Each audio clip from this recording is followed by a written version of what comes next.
No, defend yourself? no. I got flack before. Because I said it before. I said, I watched this dude grow up on HBO. I know what this dude can do. I ain't never seen this dude do what I seen this dude do. So Dallas, not the whole Dallas, but some people in Dallas start saying this, that, and the other. Then Errol, I saw him one time in a fight in Dallas. I went to shake hands. Nah, I ain't shake your hand. Okay, cool. You know what I'm saying? Then another guy told me, yeah, you used to be his favorite fighter, but when you said you thought Bud could beat him, he didn't like that. Okay, I understand that. But the fact of the matter, you should have asked me, why do I think Bud can beat you? You should have asked me, what can you do to help maybe bring you closer? Because I would have told you, because that's just who I am. You understand me? But I watched Bud grow up on HBO. I know what Bud can do. Bud's first fight on HBO, they didn't realize. All Errol fights that Errol had, Errol was expected to win them. Bud's first fight on HBO, he came and fought Brady Prescott, who had just knocked out Amir Khan. He was not supposed to beat Brady. You understand me? I've been watching Bud prove himself since way back then. So even if y'all got common opponents, you beat your common opponents the same way. He couldn't beat him the same way. He had to do different things to beat him. He probably could have beat him the same way, but that's not how he fights. He fights from a multi-dimensional standpoint. He don't fight you one way. He keep changing up so you can't catch him on what he's doing, which is a small thing. So my simple comment was that I've seen him more than I've seen him. I've seen him change clothes more than I've seen him change clothes. If they fight, I know he can change clothes. I don't know that he can change clothes. And as we saw, he couldn't change. And it's even worse now because now you had an accident where he got thrown from a car doing an excess of 120 miles an hour. So you're definitely not going to get a change clothes. That's all that was. There's no hate. Those are the words of Roy Jones Jr. as he states that Errol Spence refused to shake Roy Jones Jr.'s hand. He didn't want to shake the man's hand based on the comments that he made about the prediction. And let me counterpunch. I find that real strange and real sensitive of Errol Spence. Why? Because Errol Spence wasn't always the favorite. He wasn't always the favorite in this fight. The odds, betting odds, weren't even in the favor of Errol Spence.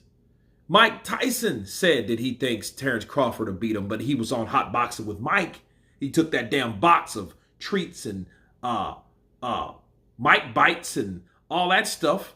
You know, he did bring it up to Mike Tyson. You know, he did address it, but then Mike Tyson also addressed it the way Mike Tyson does. He didn't treat Mike Tyson like he treated Roy Jones. And my take on that is, I feel that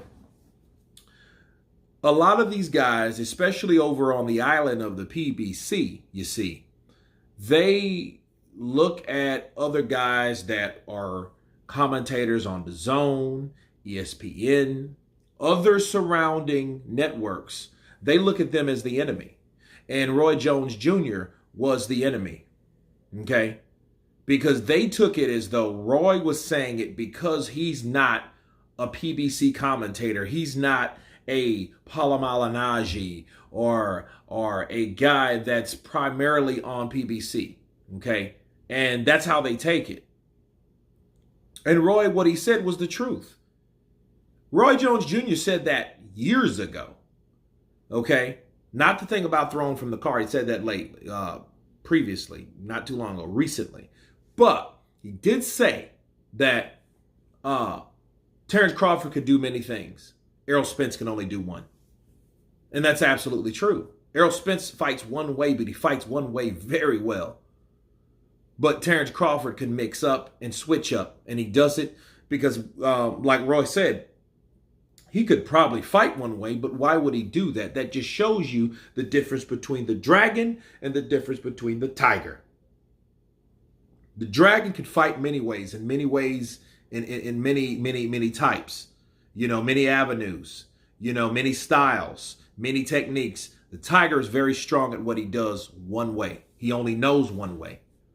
And Errol Spence is the tiger, you know. So I just find it strange that Errol Spence didn't do that, how he took that particular turn or that reaction towards Roy Jones, because Roy Jones is the great Roy Jones, man. You know what I mean? You don't do that to a particular fighter, an icon like that, you know, and it was bad for the juju, you know what I mean? And, you know, but we know now, don't we? However, I will say this, like I said when I heard Roy Jones Jr. say what he said in this interview. I don't believe that car shit anyway. I don't believe any of that. I don't think if Errol Spence wouldn't have got thrown for that wreck, I don't think that would have mattered. I don't at all.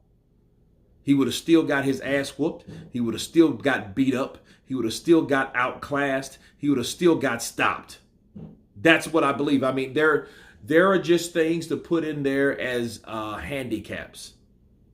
And I know Errol Spence don't want those handicaps. I mean, who needs them? If anything, he's a milagro. He's a miracle man. He's not that guy that takes those easy way outs by using excuses on why these things didn't happen. But not shaking Roy Jones Jr. hand, that's not the right way to go. But anyway, you guys tell me what you think of Roy Jones Jr. Informing us that Errol Spence refused to shake his hand at the airport when he saw him. Of course, please subscribe. And you guys been Counterpunch. Peace!